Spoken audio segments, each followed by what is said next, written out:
Bonjour à tous, j'espère que vous allez bien.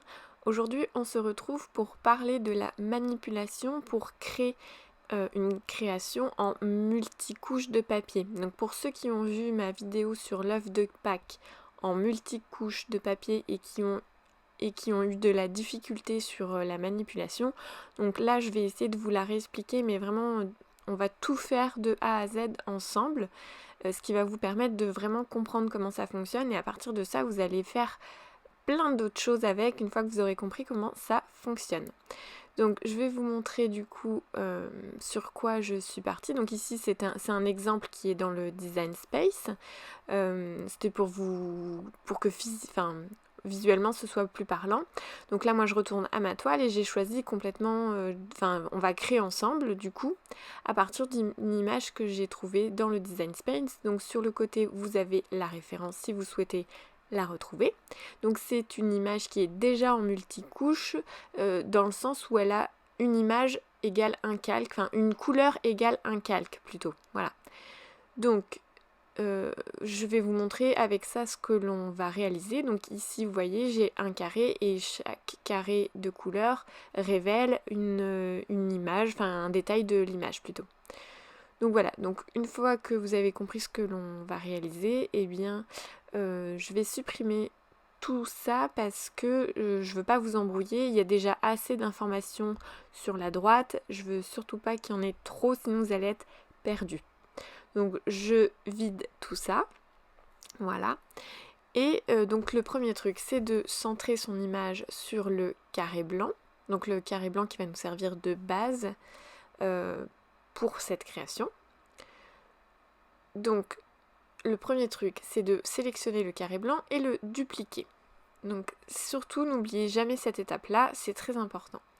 Donc je le mets de côté, je resélectionne mon carré blanc et je vais venir sélectionner mon dernier calque de couleur, donc ici c'est l'enveloppe grise, et je vais venir remonter tout doucement à chaque fois que j'aurai coupé et avec mon calque, je vais venir tout doucement remonter et continuer ainsi de suite, ce qui fait que plus je vais découper, plus mon carré aura de découpe.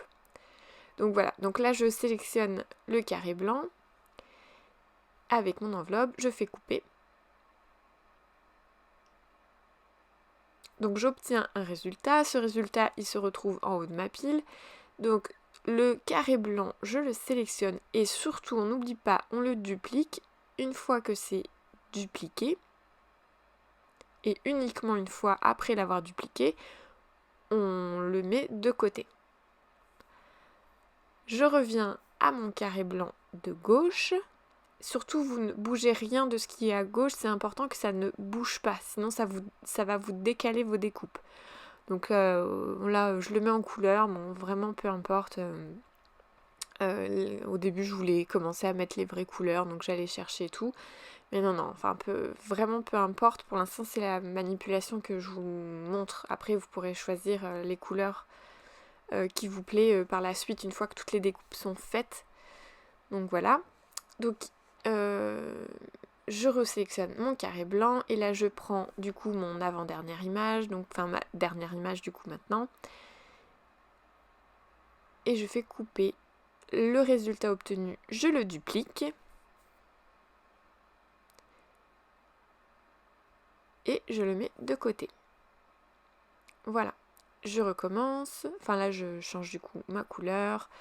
Les changements de couleur c'est principalement pour à la fin pour que vous puissiez voir tous les calques différents. Donc voilà, je sélectionne mon carré blanc, je sélectionne ma dernière image, je fais couper, je duplique le résultat obtenu et je le mets de côté. Je change sa couleur et je recommence. Là, je sélectionne mon carré blanc avec mon avant-dernière image que je vais dupliquer du coup.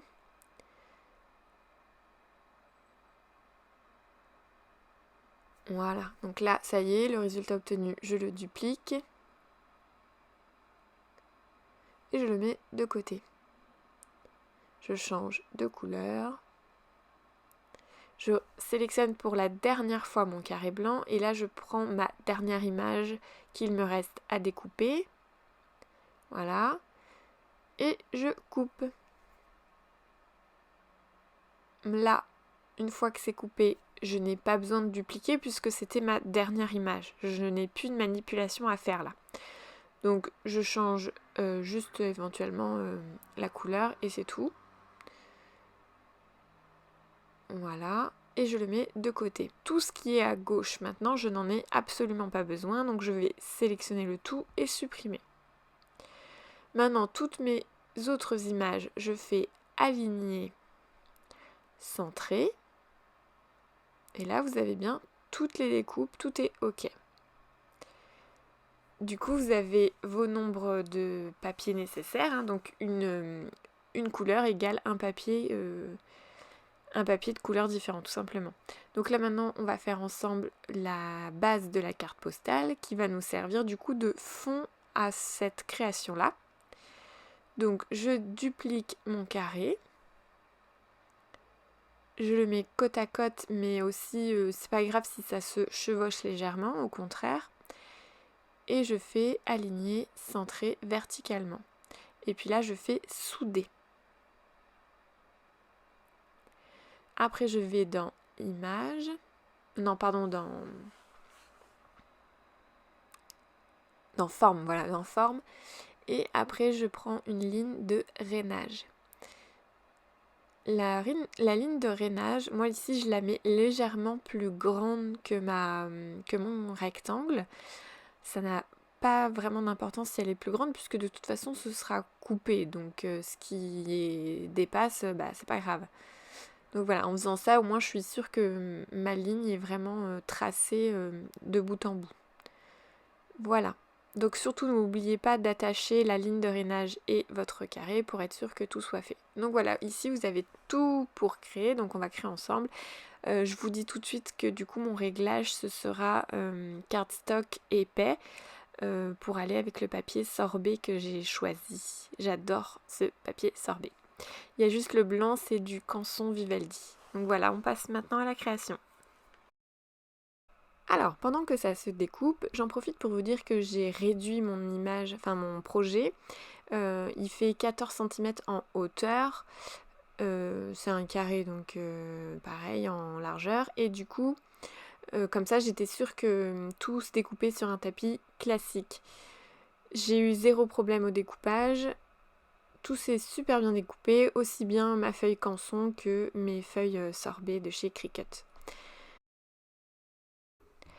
Alors, vous allez voir que j'ai gardé des petits éléments qui ont été découpés. Donc, en haut à gauche, vous voyez des petits cœurs et des petits feuillages. Donc, les petits feuillages, je vais les garder dans une boîte et les petits cœurs, je vais les rajouter sur ma carte. Donc voilà, toutes mes feuilles sont en place et dans le bon ordre.